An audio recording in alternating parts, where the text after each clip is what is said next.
I'm back. Hello, and welcome to the continuation of our aggression chapter.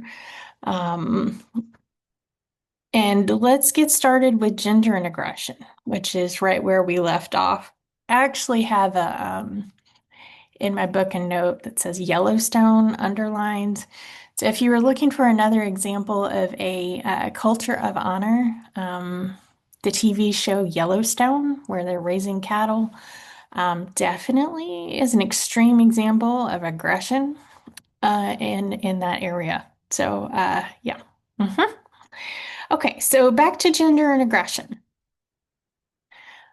I gotta minimize something, get it out of my way so I can actually see. Okay, um, there we go. So men typically are considered to be more aggressive than women, but that's not 100% true.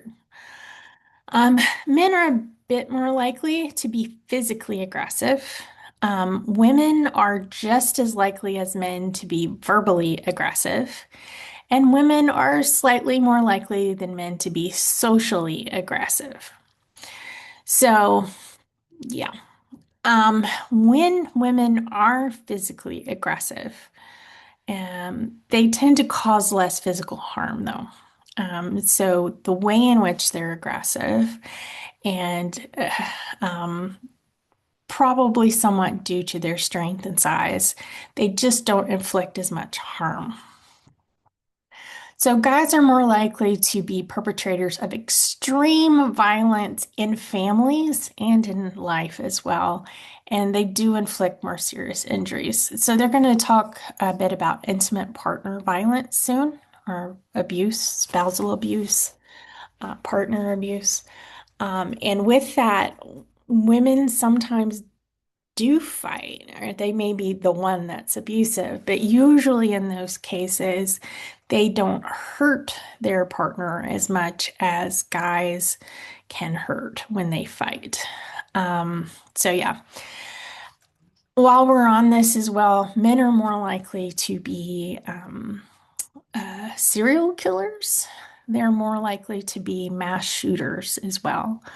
Occasionally, you'll find a woman who is a serial killer. Occasionally, you'll see someone where a woman was a mass shooter, but it's far less likely. You do not see gender differences in terms of the rate of physical aggression with partners. Women slap more, men hit more. Um, and the reasons for being aggressive don't necessarily change from one gender to the other.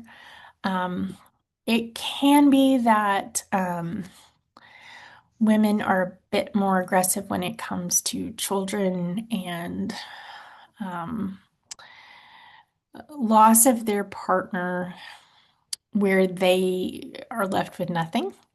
But that's like a sideline of research. Yeah, anyhow, okay. Lifetime prevalence of physical violence by an intimate partner. Intimate partner violence is a big problem, and it's just not addressed that much, especially right now for some reason. But this is showing that both men and women, men are blue, women are yellow, do all of these things. Um, you can see the whole horrible list of things. The one I wanted to point out was this one. No, wait, that's not it. Opposed to by any severe form of violence. This one. Severe violence, guys do outnumber women by a pretty good bit. Women can. Listen to a Dixie Chick song. But anyhow, yes. Also, guys seem to be big on slamming people. Don't know what that is.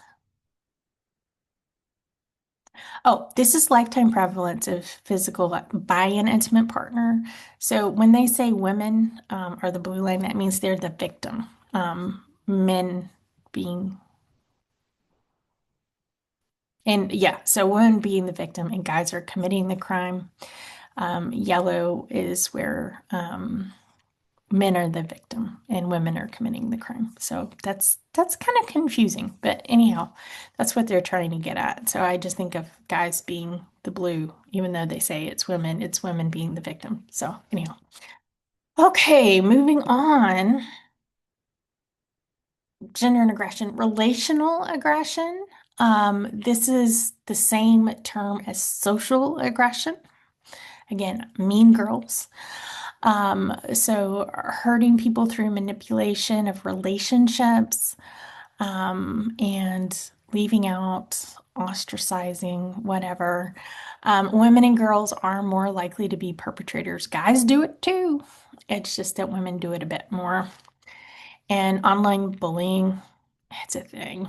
It both genders, but yeah, women tend to be more online bullying in terms of, I hate you, you're not gonna be my friend, or oh my God, I like you as a friend, but if you do this, no, I'm gonna cut you off.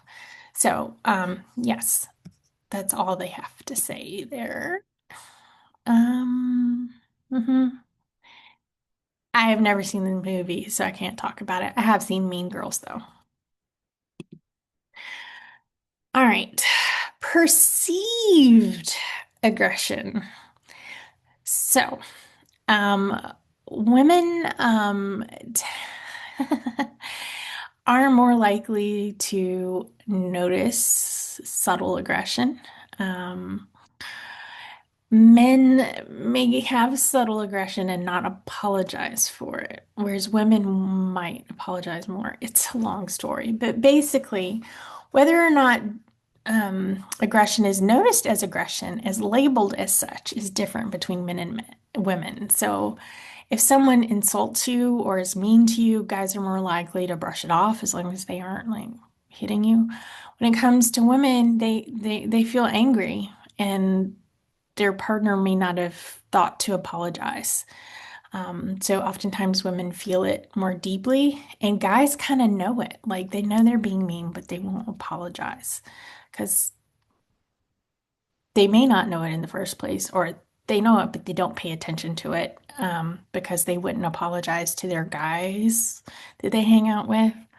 Um, so yeah. By the way, apology is a big thing in terms of lowering aggression levels. If you apologize, it kind of goes a long way, as long as it's sincere. So, guys, if you do your women wrong, apologize. Women, if you do your guys wrong, apologize. Do we learn to behave aggressively or is it innate? We definitely learn. It may be innate to a certain level, but we definitely learn as well. Social cognitive learning theory states that people tend to learn social behavior through observing and imitating other people. And yes, they think about it, process it, form schemas about it. And you can learn both positive things, aggression, or you can learn, sorry, negative things like aggression, or you can learn to actually be a nicer person and maybe help other people through this social cognitive learning process. And so that brings us straight to the classic Bobo doll study. Sorry, weird light hitting me. Nope, that's not going to make a difference. Um, so I have posted a video of the Bobo doll study. If you've never heard of it before, Albert Bandura decided to bring small children into the lab. And for half the children, they saw a woman basically beating the snot out of a Bobo doll. What's a Bobo doll? It's an inflatable, creepy clown thing that has sand in the bottom, but it is actually fun to play with. If you smack it, Bobo pops back up because of the sand in the bottom. But anyhow, so half saw her being nice to Bobo and half saw her beating the snot out of Bobo. And guess what the kids did? When let loose, boys and girls, didn't matter, kind of copied what the person had been doing with Bobo, the grown up.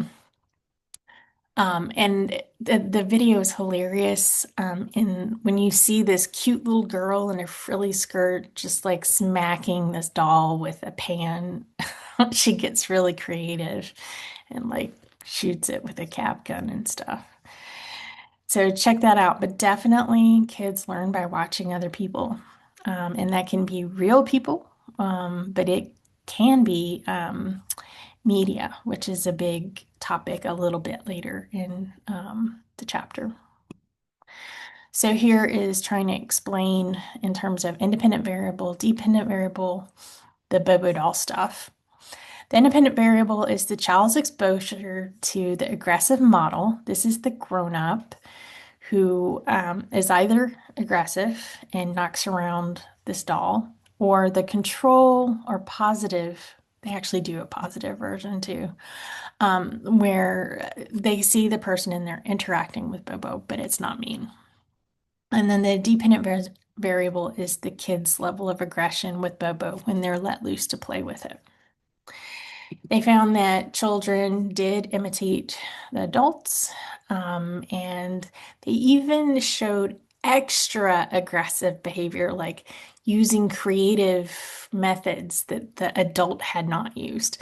Like the little girl found a frying pan and beat the snot out of Bobo. The adult had not done that. People in the control condition or nice condition very rarely treated Bobo wrong. They tended to treat him well. And they have some pictures. Here's the little girl down here. She's going to hit Bobo with a hammer. Oh my gosh, I love it. Yeah, I mean, I don't love the aggression, but her outfit and everything cracks me up. And the little boy was like shooting him with a cat gun, like right on his nose. Yeah, it was bad. All right, so some other things that influence aggression in general. Alcohol. Um, Alcohol shuts down your frontal lobes, which is where your inhibition center is.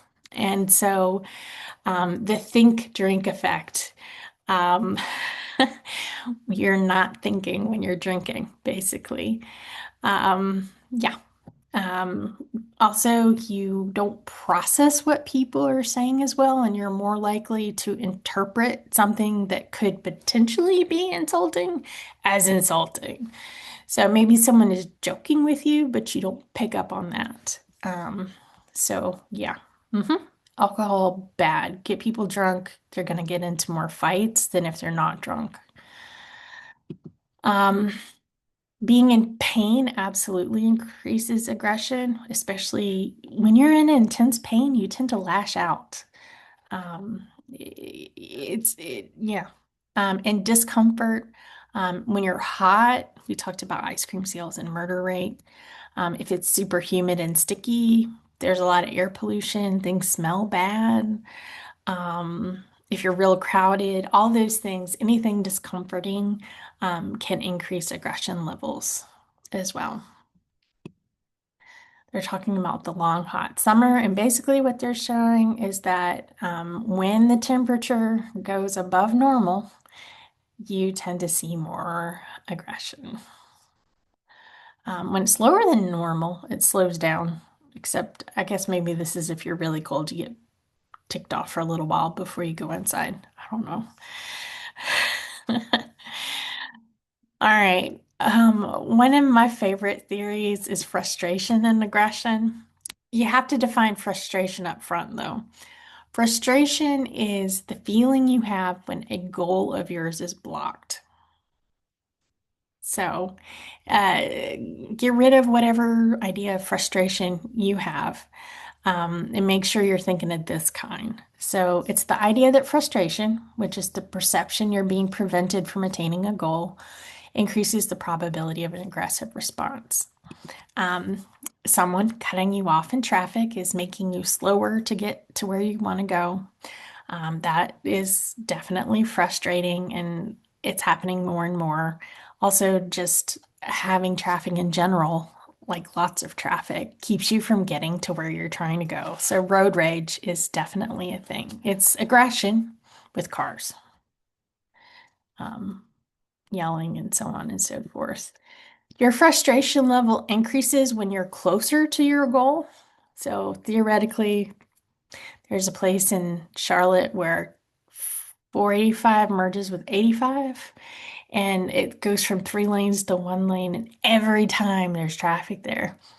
And when you get close to getting on to 85, usually someone will come over on the side of the road and try to wheedle his way in. And I can tell you, the longer they wait to try to do that, the more horn honking there is. Yeah. Or if you're in line to get tickets and you're kind of at the end of the line, someone cuts, it's like, ah, that's annoying. But if you're next and someone cuts in line, you're like, excuse me, I was next. So yes, the closer you are, the more frustration you have. And if you were expecting a smooth ride, but then something unexpected pops up, you can tend to get more aggressive. Um, yeah. So if you just kind of expect to graduate on time, and then someone contacts you and says you need one more, you need to go watch one more play, have one more cultural credit, you're going to be pretty ticked off. Um, yes. Frustration doesn't always lead to aggression, but it does usually lead to some anger. And that increases your readiness to aggress. So it's not a straight line of you get frustrated and you become aggressive. But it's a predictor. It increases your anger, which then increases your readiness to aggress, and readiness to aggress directly predicts aggression. So, yeah. Also, other things that can affect frustration leading to aggression is how big is the guy you're going to aggress against, literally? Are you going to get a snot beaten out of you? Um, and can that person you're about to attack retaliate, which is kind of related to size? And how close are you to them? Um, yeah, that one's not as exciting as the other two. The likelihood of aggression is reduced when you understand why the person did what they did to block your goal. Like, okay, well, they are trying to get to the hospital on 85 because they're sick. I don't mind waiting. If it's a legitimate reason why they're blocking your goal, like there really is a law or something or a rule, and you should have known kind of thing. And if it's accidental, you tend to not be as angry as if it's intentional. So there you go. Um, Deprivation and aggression.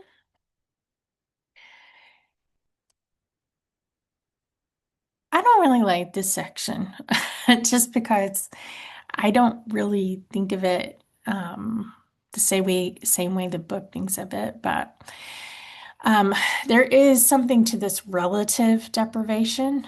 Um, if you feel that you have been cheated or you're not getting something you think you should be getting, you tend to become aggressive. And that's kind of what they mean with deprivation. It's the perception that you or your group are getting less than you deserve, or what you expected. Those people tend to become aggressive. It's not that, like, if you have less than others and you expected that, you aren't aggressive. But if you did expect more, and did not get it, then that's when people get aggressive. So, in that way, deprivation. Um, to me, you could like see that as being frustration. But anyhow, yes, that kind of deprivation, relative deprivation, can lead to anger and aggression. All right. The universal thing that can cause aggression is being provoked, especially to the point of where you feel you're bodily in danger of harm or you think that you could die. So it doesn't matter if you're a man or a woman, you are going to come out fighting and fight for your life.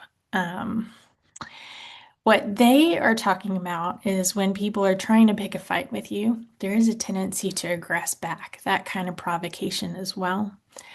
And you won't reciprocate if the person has mitigating circumstances like, oh my God, this guy is drunk and he thinks I'm someone else.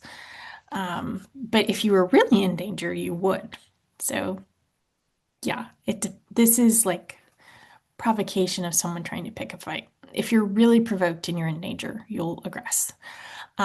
If provocation was unintentional somehow, or if there are mitigating circumstances, you probably won't reciprocate, but you probably will. If it's intentional, and if you are really in harm's way. It doesn't matter if it's unintentional. If they're coming at you with a knife, you're probably still gonna reciprocate. Some things that can increase the likelihood of aggression happening, whether it's, being provoked or uh, your goal is blocked or whatever. This has been around since the 60s and it's still true and possibly more true. But if there is a weapon nearby, people are more likely to be aggressive. Maybe they'll use that weapon, maybe they won't. But just having a weapon like a gun nearby, like having a gun on the wall or having a sword on the mantelpiece, it seems to prime aggression in people. And it was tested in like the craziest experiment back in the day. 1967 is the classic. Berkowitz and LePage brought people in and basically got people a little bit upset. And they were able to pick a shock to give the person who made them upset. They didn't actually shock them, but they picked the shock with one of those Milgram type shock generator things of like you can pick 15, which is nothing, to 450, which will kill them kind of thing.